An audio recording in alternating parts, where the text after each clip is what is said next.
Okay, thank you, Kate. Okay, well, welcome everyone to the Human Communication in an Online World Part 2 event, which is part of the Suffolk Business Festival 2022. We're really glad to have you here today, and we are joined by today's event partner, Nick Luby from Feet on the Ground Training Services. So the annual East Suffolk Business Festival is an opportunity for businesses to learn something new, find out what's happening in the local area and how they can get involved and find out how to access local support programs. For 2022, the theme for this year's Business Festival is all things digital. Recorded events, podcasts and pre-recorded webinars are available throughout the 2-week period and beyond at eastsuffolkmeansbusiness.co.uk. Please note that today's event is being recorded, so you'll be able to watch it back later via the East Suffolk Means Business website. If you'd like to ask any questions throughout today's event, please either submit a question via the Q&A button on the bottom of the bar of your screens or add a question to the chat. But please ensure that it's to all attendees so it doesn't get missed. There will also be a short poll at the end of the festival to help us shape future events and activities within the Business Festival. So I'd now like to hand over to Nick. Thank you very much, Marie, and hello, ladies and gentlemen. Welcome to part 2 of Human Communication in an Online World. If you missed part 1, the gist is we're all struggling, all us business owners are struggling to make sure that our message, our valuable, powerful message, actually gets through and resonates with our audience. As human communicators, we used to really focus on empathy, rapport, and resonance in the way that we communicated, but we fell in love with all things digital, and we've moved towards cheap, easy, and convenient ways of communicating. And to a degree, we've left the human behind.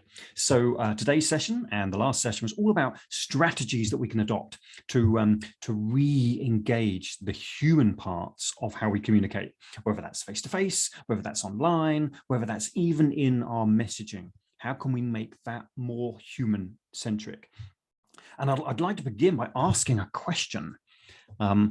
What are your, or is your biggest challenge communicating these days? Digital communicating, face-to-face communicating, whatever it might be, what's the biggest challenge you face as a business or as an individual communicating? And team, feel free to comment as well what the challenges are, because it'll be really useful to try and tackle a few of those as we go through the session. Pop that in the chat if you can. Just hit me with any issues you may have.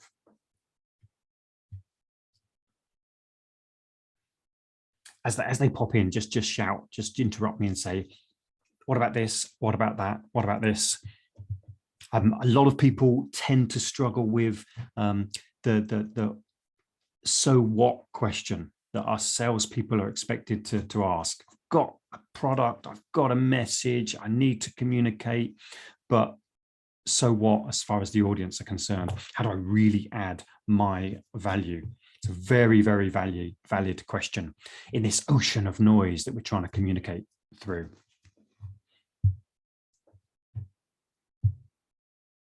So any of those issues, feel free to let me know, and we'll include them into the conversation. One of the biggest problems right now, as far as digital is concerned, is trust. Okay, trust is a big issue because digital tends to lack empathy. It's very difficult to build trust online, and what happens is the trust that seems to be disappearing online also seems to be affecting offline. I see there's another issue we've got: managing negativity on social media. Trolls can be noisy. What an awful environment sometimes when we're trying to communicate our best messages. So let's tackle what happens when we're getting a lot of negativity back when we're trying to communicate our best online. Often it's a vicious environment, and one of those reasons it's vicious. We don't trust what we see. We don't trust each other. It becomes a very kind of toxic almost environment if we're not careful, because the more trust chips away, the less likely we are to kind of be empathetic with one another, which is what we need to communicate like the lovely humans that we are. And one of the reasons we struggle, okay, and this gets into the psychology of how us humans communicate, based on a psychological model created by David Rock. Cool name, David Rock, the psychologist. And he came up with this SCARF model, which essentially it looks at, so there's part of our brain that's constantly looking for threats and rewards, very old part of the brain. It tends to find threats 5 times more than it does rewards. But David Rock came up with 5 different triggers that kind of send these alarm bells ringing. So there's status, certainty, autonomy, relatedness, and fairness. Let's just deal with a couple, right? A couple of the most obvious: status and fairness. If you communicate in a way that at any point dents the status of your audience, just imagine trying to tell your kids off or trying to discipline your children and get them to kind of really suck that message in and take it on board. Very, very difficult if you communicate in a way that dents their status. In other words, you talk down to them. So when we're communicating, let's say digitally, to a wide audience, I've got to really think, what am I doing as far as my status is concerned with my audience? Am I talking down to them? Am I treating them as simply as they don't know as much as I do? Or am I communicating on a similar level to them? Same with all things fair. Okay, anything that's unfair, we don't like things that are unfair to us. We don't like things that are unfair to others either. So anything that comes across as unfair, we don't like it, and it rings that threat bell. And what happens is, if the threat bell is rung, we move away from that interaction, or we're more likely to put negative comments in social media. Getting our messages heard. I see that's pop in the chat as well. Messages do indeed get lost in the noise. Thank you very much for that. How do we make sure that our message resonates so much that our audience actually pick it up and do something with it? Okay, so if we enhance the status or enhance how fair something is, we're more likely for people to move toward our interaction. And we don't really, because digital is so quick and there's so much of it and there is so much noise, we don't really stop and think, how are we going to hook our audience in the first place? We just kind of, here's our content, here's our information. The first 1 or 2 minutes of your communication is the absolute key. What is it you say? What is it you do in the first 2 minutes to hook your audience in? Let's explore what we can do, what strategies we can use, so when we communicate, our audience are actually all ears. They're far more likely to listen and then buy into our information. So here's a handy little acronym for you. It's Hadley Schmidt. I easily remembered, surely. No, don't worry about remembering it. The only people I think that remember it are my kids, because they know I talk a lot about Hadley Schmidt. What it stands for is these 5 things to be considered when you're starting your communication. Right. Hook. What is it? First thing out your mouth. What is it? What is it that you're going to communicate that I, as an audience member, should be interested in? For example, wouldn't it be great? Wouldn't it be great if after this session, after this brief business festival session, I could communicate with so much more resonance with my audience? So they listened and they took my information on board and they actually did something with what I'm sharing with them. Wouldn't that be great? Yes, it would. Tell us, Nick, what is it? How are we going to do that? Consider what it is you open your conversation with that actually wakes up the ears of your audience. What is your hook? What is it? What's the key thing that you are going to deliver? And also establish some rapport. Okay, we like rapport. There's still room for it in digital. We want to feel that you're like us. We get it. It's very noisy out there in a digital world. We are really, really busy chopping from one call to the next to the next. We don't have a lot of time to stop and think about our message. Hence this session, it's brief, it's punchy, and it's answering some of the key requirements that we have when we're communicating digitally. Set the mood. What's the conversation going to be like? What's the presentation going to be like? Can I ask questions? Is it going to be relaxed? Is it going to be engaging? Okay, allow in your communication, allow yourself to set that mood. Demonstrate your credibility if needed. Okay, if that credibility hasn't come beforehand, let people know without bragging that you are worth listening to. And introduce your topic. Far too often we introduce our topic by saying it's this, rather than introducing our topic based on the value that it has for you as the audience. So if we were saying, right, here we go, we're going to have a talk on VAT changes that are coming in the next financial year. Okay, that's one way of talking about it. It doesn't sound very engaging. It's information based. What about a bit of human, saying we're going to talk about some changes that are coming and some of the strategies to remove all of the financial headaches that you might face in 2022, new financial year. We're far more interested in solutions rather than just the content. So hook your audience, establish a bit of rapport, set the mood. What's it going to be like? Demonstrate your credibility without bragging if needed, and introduce your topic based on what are the benefits for the audience. And listen. It sounds easy, right? And I've stood on stages before the pandemic with very big audiences and have accused them, because I like to test my audience, that nobody listens anymore. Okay, that normally goes down poorly. But I want to get a reaction because we don't listen as well as we used to, because we're so distracted, because of the noise, because there's so many alternatives for us. Remember the last time you tried to have a proper conversation at home and the TV was on, right? Or you had your phone in your hand. Those conversations don't tend to go very well because you're not all in. Being all in, actively listening is really, really tough. Introducing human aspects into our digital communication is really, really tough. In the last session, I equated it to taking the stairs rather than riding the escalator. Okay, human communication online, digitally, is hard. It's stairs versus escalator. Active listening, really hard. Right? And what I'm talking about when I'm talking about active listening, you listening with your eyes, your ears, and your heart. Okay, that's where empathy and rapport really comes from. You can't afford to have your phone open. You can't afford to have the TV on if you're having a proper conversation. You can't afford to have screen number 2 with your inbox so you can pretend you're listening, but you're doing other work.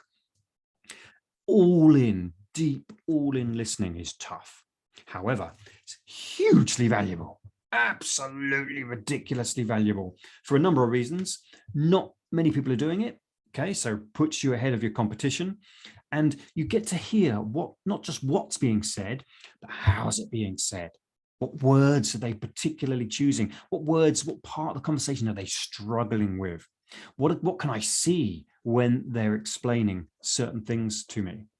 When I've done workshops in East Suffolk at year 6, right, 10-year-olds, and talked about active listening, we only go as far as listen with your eyes and your ears.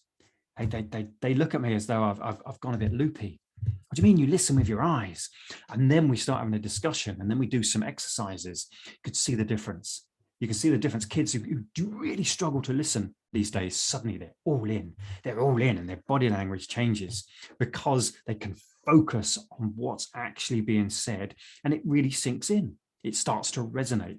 Really powerful.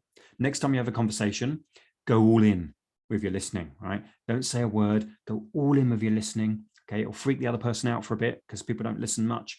Really go all in and absorb all of the information that they are giving to you.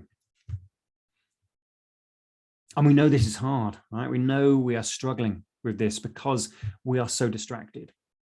Okay, I talk about it a lot. There's a reason why the tech geniuses in Silicon Valley send their kids to tech-free schools. There's a reason why Steve Jobs wouldn't let the iPad into his house. It's hugely addictive. It's hugely distracting. Everything that your mobile device is offering you, it's taking your eyeballs and your ears away from the conversation. Okay, it's very, very difficult to keep the human going outside of what the technology wants you to be doing. Okay, you need to be more zombie slayer than zombie if you want to introduce human into all things digital. And you'll recognize this. You'll see it around the place. You'll know it's you. Your phone won't be far away from you. If you've not checked it in the last 15 minutes, you'll be itching to check it as soon as we finish the session. If it's not on silent, there's a very good chance it's beeped at you. It wants your attention. There's a little red dot, a dopamine hit in the making. It wants your attention. It does simply not allow you to focus on all things human. And distractions, online and offline, are really easy to spot. Really easy. Right? So if you run a business, a 2-screen culture, a 2-phone culture, easy peasy to spot when you're on screen 2, because your eyes will be over there. Okay, and we can all see it. And if we're polite, we'll keep quiet. If we're not, we'll say, hold on a second. I think the conversation is drifting. I think you're not paying attention to what's going on here. I've had a conversation recently with the people that do the speed awareness training. Okay, one of their biggest issues is how do we make sure people are concentrating on the messages. All right, and because they're doing the training online, and it's very, very difficult. Of course, people are distracted, but they need engagement. The police insist on it. If you're going on a course, you've got to be totally engaged. 2 3/4 hours, full engagement.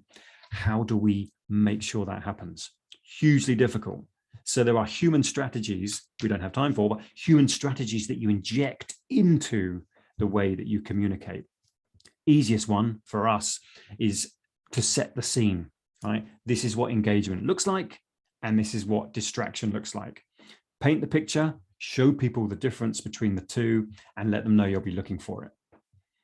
Okay, sounds a bit harsh, but also sounds quite fun. Easy peasy to spot, by the way, if you're getting distracted or your audience are getting distracted too. Here's an exercise to take away for your teams. Okay, it's an active listening exercise. Requires 2 people. You take it in turns. It costs you 1 minute each of your time. So the way it works, someone's going to be the talker, someone's going to be the listener. Okay, you take a minute each, start the timer, the talker talks about anything you wish. Just talk about, I don't know, what you got up to over the weekend or on Valentine's Day, or something you're really excited about, or let's talk about your business, the best bits about your business. 1 minute. You get to talk. The other person has the tough job, has to listen. All in, deep, all in listening. Can't say a word other than just to show that they're still in the exercise. You try this. Okay, one person talk, the other person listening in silence. Okay, and then after the minute, you swap around, right? The listener gets to speak and the speaker gets to listen, all in, deep listening. 1 minute each. It's all it's going to take before you'll recognize the difference in what being truly listened to, truly heard, how it actually feels, and the level of information that you learn when you are actively listening. However, it sounds easy enough. It's really difficult. It's really difficult to switch off what's going on in here and truly listen. The first things we're thinking about is, what are we going to say? Okay, you're going to need to clear all of that out and just start absorbing what's coming the other way. One of the things that's going to help is if you unleash, brave enough to unleash your velvet. We've all got the same tools at our disposal. We've all got a voice. We can change the volume. We can change the tone. We can change the sound of the enthusiasm when we're sharing our information. 99% of the conversations that you have online are very monotone. I'm sharing content. This is it. This is how it is. Once we get together down the pub, in the coffee shop, the interactions are not monotone. Okay, there's inflection, there's tonality. Sometimes we're speaking quite quietly, and sometimes we're really kind of animated. We should have permission to engage in a similar way online. I don't know why we don't. It seems as though I'm losing my mind, but I'm massively enthusiastic about this subject.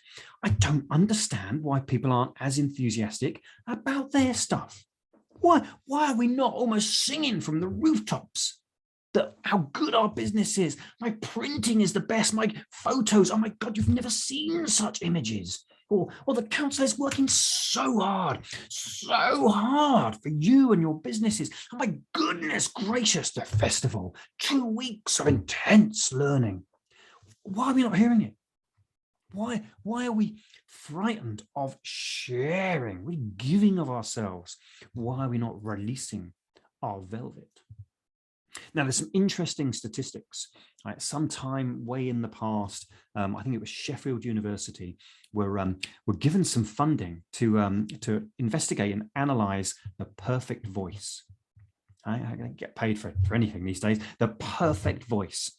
And they found it 164 words per minute is the perfect sentence length, half-second pauses between sentences, and a slight decrease in intonation at the end of a sentence. All right, now that's a lot to take in, but they also said, right, the perfect female voice is a combination of these 3 stars. Right, great voices, all of them. We've got Mariella Fostrop. All right, if you're playing the guess the star quiz, okay, have a quick look. Won't spoil it. Okay, but here come the answers. Right, we've got Mariella Fostrop, great voice. We've got Dame Judi Dench, fabulous voice, and we've got Honor Blackman. Right, but the perfect voice is those combined. I imagine that. Imagine, right? Imagine if you could speak like any of them, let alone those combined. And gents, no pressure. Right, we've got a perfect voice if we want it. Is a combination of Michael Gambon in the middle, Jeremy Irons, and Alan Rickman. Imagine, right? You're at home, you just got your tea on the table, and the phone rings, and it's going to be one of those phone calls. It's going to be a nonsense call, but it's Alan Rickman on the phone. He says, Nick, it'd be amazing because he's no longer with us. But Nick, I understand you've been in an accident. Oh, Mr. Rickman, tell me, what is this accident? Do it in Snape's voice. What a voice! Oh my God, we'd want to listen. Right? And we know it's nonsense, but with that kind of voice, we'd want to listen. However, I know they're trained, their voices are amazing, but we've got the same tools at our disposal. We've got similar voices, right? We've got similar options. And at the moment, we're just not flexing them. So I'm suggesting, imploring you, lovely audience, is to flex that velvet a bit. Right, just up your game, just crank it up a little bit. So when we're listening, we want to really listen. We don't want to miss a thing. Then the way that you will then spread your message, share your information, or more importantly, tell the stories that you're going to share with your audience, which we covered in part 1. Gotta share stories, 2-minute long stories. We're going to listen. And that information will sink in.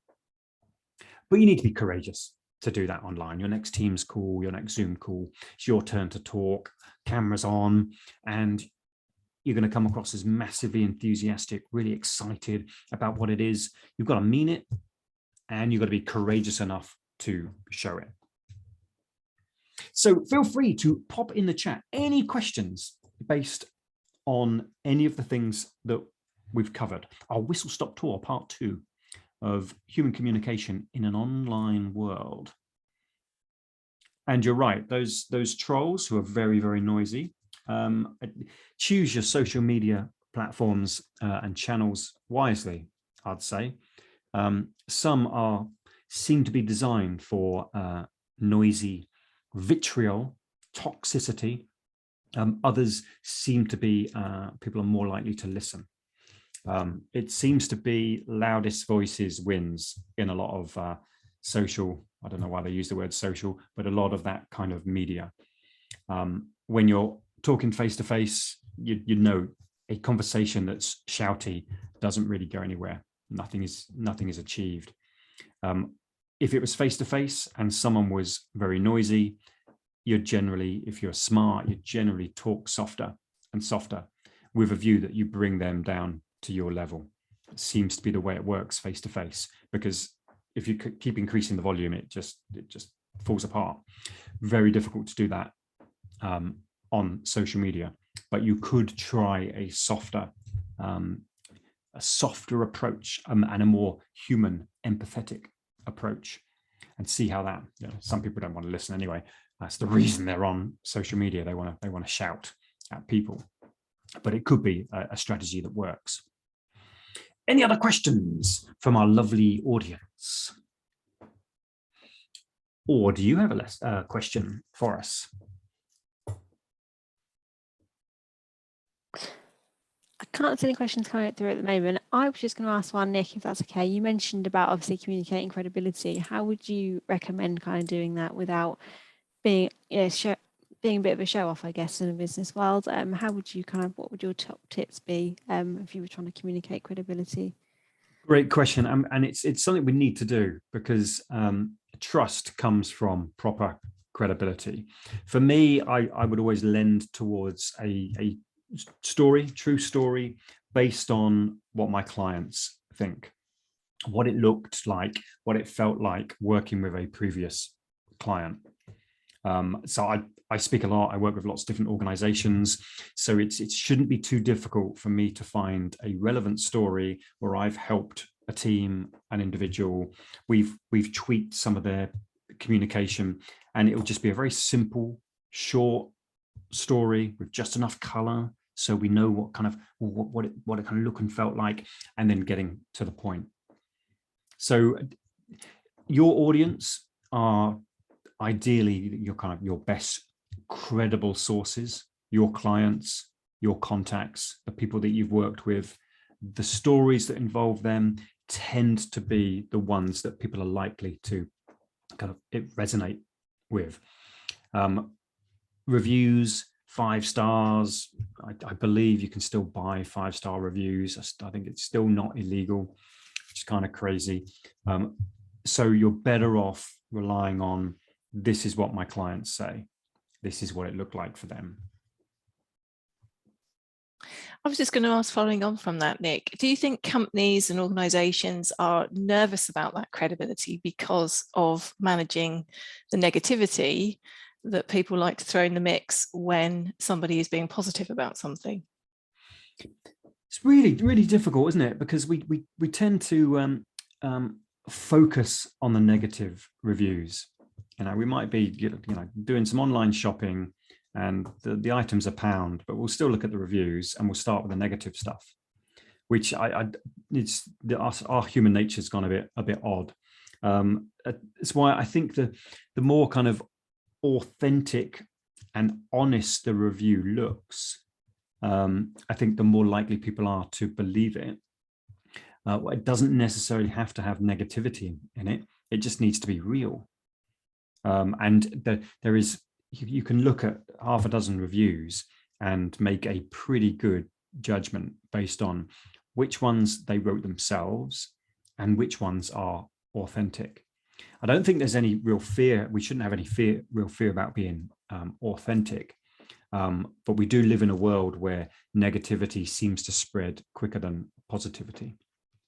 So as authentic as possible, but deal with nice people if you can.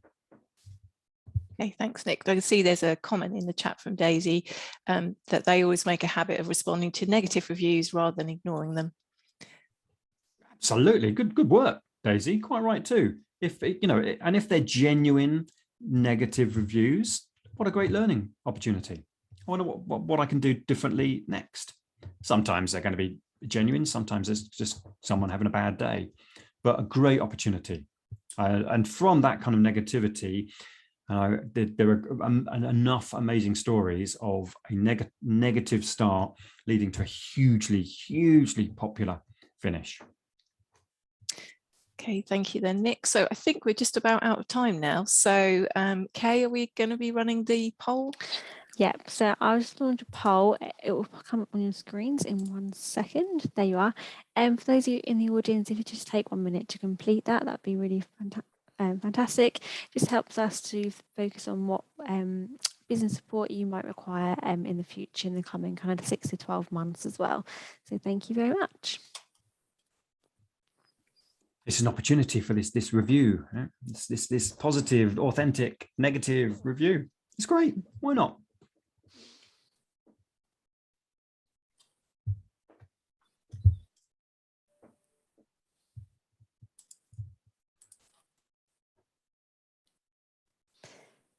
Thank you to everyone that's done that. Let's give people 30 more seconds and I will just close that.